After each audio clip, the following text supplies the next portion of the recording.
Olá, seja muito bem-vinda, seja muito bem-vindo, meus amigos do GRESB. Eu estou passando aqui para responder uma pergunta do Pode Me Esclarecer, né? Então, foi feita uma pergunta para a gente relacionada a um parágrafo da Bíblia e eu quero estar aqui contextualizando da melhor forma para ver se eu consigo responder essa pergunta para você, tá bom? Bom, e a pessoa ela diz o seguinte, né? Li uma parte da Bíblia que não acredito ser certa. Então, ela leu uma parte da Bíblia e não acredita ser certa. Que parte é essa? Romanos 8, 38 e 39. E ela diz o seguinte, né? Esse parágrafo ele diz o seguinte: estou convencido que nem a morte, nem a vida, nem os anjos, nem demônios, nem o presente, nem o futuro, nem quaisquer poderes, nem a altura, nem a profundidade, nem qualquer outra coisa na criação será capaz de nos separar do amor de Deus que está em Cristo nosso Senhor, tá? Então isso é Romanos 38 e 39. E a pessoa ela diz que não acredita estar certa, né? E aí a pessoa ela contextualiza a pergunta aqui. Será que realmente Jesus está conosco em todos os momentos? Né? Então é a primeira pergunta. E aí vem uma segunda pergunta. Por que sofremos tanto então? Então vê que a questão do nosso sofrimento ele é sempre colocado em pauta, simplesmente porque é a forma como nós percebemos o resultado que nós estamos tendo em um determinado momento da vida, né? Enfim, mas para contextualizar isso e tentar responder essa pergunta da melhor forma, eu trouxe alguns parágrafos da própria Bíblia. Vou aproveitar aqui também o livro Rumo Certo, inclusive um dos capítulos a gente falou recentemente, e como não poderia faltar, eu vou trazer também aqui o livro dos Espíritos. Eu vou começar pelo livro dos Espíritos, né, na pergunta 843, que é sobre o livre-arbítrio. E aí ele fala aqui, né? Pergunta 843. O homem tem sempre o livre-arbítrio? É a pergunta, né? E aí a resposta dos espíritos é o seguinte: uma vez que tem a liberdade de pensar e de agir, sem o livre-arbítrio, o homem seria como uma máquina. Então, a nossa vida atual, o que a gente passa, tudo que nós estamos passando, é simplesmente um resultado proveniente das nossas decisões e ações que nós vemos tendo ao longo da vida. Entende? Então, o livre-arbítrio ele foi nos dado para que nós pudéssemos decidir da melhor forma quais caminhos seguir. Só que os caminhos eles têm consequência, né? E aí com isso eu trago aqui 1 Coríntios, né, capítulo 10, parágrafo 23. Ele fala assim, ó: tudo é permitido, mas nem tudo convém. Tudo é permitido, mas nem tudo convém. Então, quando é nos dado o livre-arbítrio, é permitido tudo? É. Mas será que tudo convém? Será que todas as nossas decisões elas vão levar pelo melhor caminho? Essas decisões elas estão baseadas na que eu chamo da tríade do nosso progresso, né, da nossa evolução da lei do progresso, que é o quê? Amor, justiça e caridade. Será que as decisões que eu estou tomando através do meu livre-arbítrio está levando para o lado do progresso ou está levando para um outro lado mais obscuro da vida? Para um lado mais do ego, das nossas vaidades, das nossas paixões humanas? Entende? Então ele fala aqui, ó, tudo é permitido, mas nem tudo convém. Tudo é permitido, mas nem tudo edifica. Então, nem todas as ações, nem todas as decisões que nós tomamos ao longo da nossa vida vai fazer com que a gente tenha uma vida bela, uma vida maravilhosa, não. Até porque não é assim que funciona. As coisas não são assim. Nós decidimos antes de vir a essa terra quais seriam as provas e expiações que nós iríamos passar. Então, alguma dessas decisões, até no próprio plano espiritual, fez com que nós passássemos por tudo que estamos vivendo agora para que nós pudéssemos aprender com os nossos aprendizados passados, né? Na verdade, é reafirmar os aprendizados e a gente veio para provar isso, entende? Então, a gente precisa entender o nosso momento para que a gente consiga, de fato, tomar as melhores decisões e seguir com menos aflições, né? Mas aí a gente vai continuar, eu vou aqui em Gálatas 5:3, ele fala o seguinte: irmãos, vocês foram chamados para a liberdade, mas não usem a liberdade para dar ocasião à vontade da carne. Entende? Mas não usem a liberdade para dar ocasião à vontade da carne. Ao contrário, sirvam uns aos outros mediante o amor. Mas o que acontece? Na maioria das vezes, as nossas decisões, elas são norteadas pelo nosso ego, pela nossa vaidade. Porque a gente tende a nos colocar primeiro diante de todas as coisas. Só que essas decisões talvez não sejam as decisões que estão guiadas por o amor. Entende? E aí, olha só que interessante. Eu vou pegar aqui agora o rumo certo, capítulo 1, 2 e 3, tá? Para a gente contextualizar ainda mais essa resposta. E ele fala assim, ó, depois seria interessante você pegar esse capítulo, um só problema, capítulo 13, tá? E ler como um todo. Mas por causa do tempo, até para o vídeo não ficar longo demais, eu vou pegar trechos deles aqui, tá? Então eu vou pegar o parágrafo 1, 2 e 3 aqui, tá? Ele fala assim, ó, se a tentação nos apanha desprevenido, sacudindo-nos em rajadas de aflições, depois de atirar-nos a despenhadeiros de remorso, não nos será possível atribuir a outrem a culpa dos pesares que nos desajustam às províncias da alma, e sim a nós, que não vigiamos suficiente a tranquilidade da consciência. E aí ele continua. Por trás do sofrimento, a se nos originar do orgulho ferido, por trás do sofrimento, a se nos originar do orgulho ferido, está simplesmente a paixão pelas aparências, a que ainda nos afeiçoa o sentimento de superioridade ilusória. E aí ele vem dando outros exemplos aqui, e lá no final ele contextualiza. À vista disso, encontramos conosco um só problema fundamental. Que problema é esse? Nós em nós mesmos. Ou seja, os nossos resultados agora, ele nada mais é do que o resultado proveniente do somatório de ações, de decisões que nós vamos tomando ao longo da nossa vida, que não estão baseados ou que não estão norteados pelo amor, pela justiça e pela vaidade. Pelo contrário, ele está sendo norteado pelo nosso ego, pela nossa vaidade. E quando nós tomamos decisões, quando nós temos ações que são norteadas pelo nosso ego, pelas nossas vaidades, pelas nossas paixões, como ele diz aqui, a consequência disso é que nós entramos em sofrimento. Porque nós entramos em provação, nós entramos em expiação, entende? Então as provas e as expiações nada mais são do que coisas que vão acontecer para que nós voltemos para o nosso caminho, para que nós consigamos voltar de forma saudável para aquele caminho em direção à nossa evolução moral, percebe? E aí, olha só que interessante, em João 5,14 ele fala o seguinte, essa é a confiança que temos ao nos aproximar de Deus. Essa é a confiança que temos a nos aproximar de Deus. De novo, eu estou pegando aqui alguns parágrafos isolados, mas seria muito legal depois você pegar todos esses trechos que eu estou lendo e ler todo o contexto ao redor para você ver que tem um fundamento ali.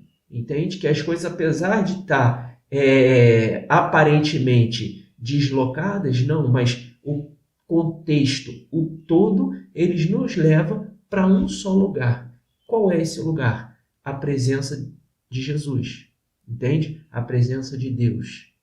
Que é justamente a presença que nos foi dada. Legal? Então, de novo aqui, João 5,14, 1 João, né? João 1, 5,14, ele diz o seguinte, essa é a confiança que temos ao nos aproximarmos de Deus. Se pedirmos alguma coisa de acordo com a vontade de Deus, ele nos ouvirá. Se pedirmos alguma coisa de acordo com a vontade de Deus, ele nos ouvirá. Só que na maioria das vezes nós pedimos coisas de acordo com a nossa vontade, com a vontade do nosso ego, das nossas paixões e das nossas vaidades. E o resultado disso, aflição, transtorno, culpa, medo, entende? Então, a gente precisa estar mais alinhado com as vontades de Deus. E Fábio, como então eu consigo me alinhar com essa vontade? Como então eu consigo entrar no rumo certo? Como então eu consigo estar ali no caminho que Jesus pregou para a gente, nos mostrou? Olha aqui, ó, Tiago 1,5. Se algum de vocês tem a falta de sabedoria, peça a Deus que todos dá livremente. Então, se algum de vocês tem a falta de sabedoria, peça a Deus que a todos dá livremente. Deus dá o que a gente pede. De boa vontade e lhe será concedido. Fábio, mas eu estou pedindo tanto e parece que nada acontece. E aí eu vou aqui para o Livro dos Espíritos novamente, para a gente poder concluir aqui a nossa resposta. Tá? E aí ele fala aqui na questão 658, tá? A prece é agradável a Deus? E aí ele fala aqui, ó. A prece é sempre agradável a Deus quando é do coração. A prece é sempre agradável a Deus quando é do coração. Porque a intenção é tudo. E o que você tem pedido? Você tem pedido sabedoria ou você tem pedido a Deus para te livrar dos seus problemas? Quais são, e isso é uma pergunta, quais são os aprendizados que esses problemas estão trazendo para você e que talvez você não esteja escutando, ou que talvez você não esteja vendo, ou que você já até sabe, mas você não esteja querendo aceitar? Quais são? Porque são justamente esses aprendizados que vão fazer com que a gente saia desses problemas. Mas a gente precisa ter a intenção certa, porque a intenção é tudo. Então você tem pedido a Deus sabedoria ou tem pedido a Deus para te livrar dos problemas? Porque Deus não vai facilitar a nossa vida, simplesmente porque a nossa vida ela foi decidida por nós mesmos através do livre-arbítrio que nos foi concedido. Deus nos concedeu o livre-arbítrio. O que está acontecendo com a gente no presente nada mais é do que um resultado, nada mais é do que um fruto de decisões que nós tomamos no passado. Quais foram as decisões erradas que você tomou? Ou as ações que você tenha feito que trouxe você para o resultado que você tem hoje? Mas isso já aconteceu lá no passado. A questão toda é: quais são as decisões que você decide intencionalmente, a partir de agora, tomar, que vai fazer com que você saia de todo esse transtorno, de todo esse furacão? Entende? E aí ele continua aqui, ó. A intenção é tudo. E a prece do coração é preferível à que pode se ler. Então, a prece do coração é preferível àquela que a gente pode se ler, né? Por mais bela que seja. Então, não precisa a gente ter palavras maravilhosas e saber colocar as palavras no lugar certo. Não. Desde que essa prece ela saia do coração, né? Então, de novo, a prece do coração é preferível à que pode se ler, por mais bela que seja, se for lida mais com os lábios do que com o sentimento. Então não adianta só falar, a gente tem que entender e internalizar de forma intencional aquilo que a gente deseja. Mas, de novo, qual é o melhor pedido para Deus? Sabedoria. Sabedoria. Então ele fala aqui, ó, Tiago 1,5, se você tem falta de sabedoria, peça a Deus. Peça a Deus que lhe mostre o caminho. Silencie a sua mente. Silencie o crítico, o vítima. Ó céus, ó vida, por que eu estou passando por isso tudo? A questão não é o porquê. A questão é o que eu preciso fazer para sair disso tudo? Me dá sabedoria. Então silencie a mente que vai vir aquele sopro no seu ouvido. Se é que talvez já não veio. Mas a gente precisa aceitar de coração, né? E aí ele continua aqui, ó. A prece é agradável a Deus quando é dita com fé, fervor e sinceridade. Mas não acrediteis que ela seja tocado pela prece do homem fútil. E às vezes a gente pede simplesmente por vaidade. Quando nós nos vitimizamos, isso é a vaidade. É o nosso ego. Porque, de novo, volta lá para o ó céus, ó vida, por que tudo isso está acontecendo comigo? Né? Homem fútil, orgulhoso e egoísta, né? Complementando. A menos que signifique de sua parte um ato de sincero arrependimento e verdadeira humildade. Então, a gente precisa, quando a gente questiona se Deus está presente, né? Como está questionando aqui, né? Será que realmente Jesus está conosco em todos os momentos? Por que sofremos tanto, então? E a resposta é porque nós temos o livre-arbítrio e, na maioria das vezes, nós usamos esse livre-arbítrio para tomar decisões baseadas no nosso ego, na nossa vaidade e nas nossas paixões, que fazem com que nós tenhamos o resultado que nós temos hoje. Então, se esse resultado é o sofrimento, quais foram as decisões que te levou a esse sofrimento? Se é a angústia, quais foram as decisões que te levaram a isso? Porque foi dado a nós o livre-arbítrio. Contudo, Deus age quando nós pedimos a sua intercessão, quando nós pedimos a sua presença de forma intencional. Mas esse pedido precisa estar alinhado com a sua vontade, com a vontade de Deus, e não com a nossa vontade. Qual é a vontade de Deus? Tudo aquilo que esteja alinhado com a justiça, com o amor e com a caridade. Então, a gente precisa entender que Deus não vai ficar manipulando tudo para que as coisas aconteçam de acordo com as nossas vontades. Não. De acordo com a vontade dele. Porém, ele nos deu o livre-arbítrio, né? E como fala aqui, tudo é permitido. Mas será que tudo convém? Então, a gente precisa entender qual é o equilíbrio disso tudo e entender como eu posso tomar decisões melhores para que eu tenha uma vida menos pesada, vamos colocar assim.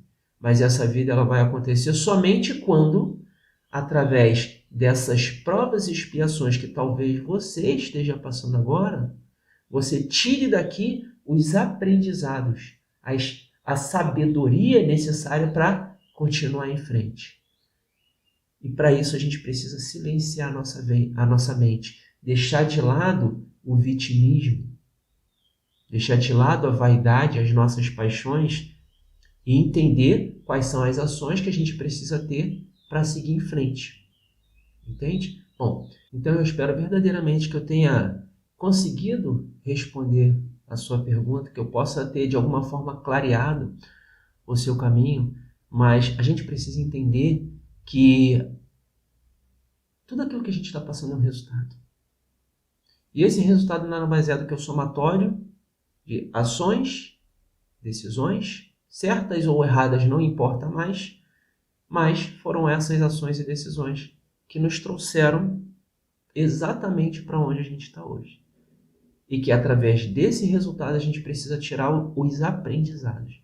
E que somente através desses aprendizados e mudando essa chave, ou seja, fazendo diferente de acordo com a vontade de Deus, ele irá fazer com que as coisas aconteçam. Mas para isso, a gente precisa silenciar a nossa mente, minimizar o nosso ego. Ou, vulgarmente falado, baixar a nossa bola, né? Descer do salto. Porque quando a gente desce do salto, a gente começa a ter as intuições que os espíritos amigos estão constantemente do nosso lado, tentando nos guiar. Só que a gente faz, às vezes, questão de tapar os nossos ouvidos, né? Ou seja, a gente tem aquela intuição, a gente, no fundo, sabe o que precisa fazer, mas a gente não faz. Porque é difícil, porque que o fulano vai falar de mim? O que ciclano vai achar se eu fizer isso? Ah, eu não vou me rebaixar a tal ponto, eu não vou me rebaixar perante fulano, enfim. E aí a gente, de novo, coloca a nossa carapaça, né? A nossa carapuça ou a nossa carcaça do ego, se veste do manto da vaidade das nossas paixões e continua no nosso desespero do dia a dia. Entende? Então a gente precisa silenciar para que a gente consiga ter as intuições, aqueles assopros dos espíritos amigos que foram... Cara, Deus falou, não, tá aqui, ó. Nós fizemos um acordo antes de vir para cá, justamente para ter nossos guias. Nós temos nossos guias e eles falam com a gente só não escuta.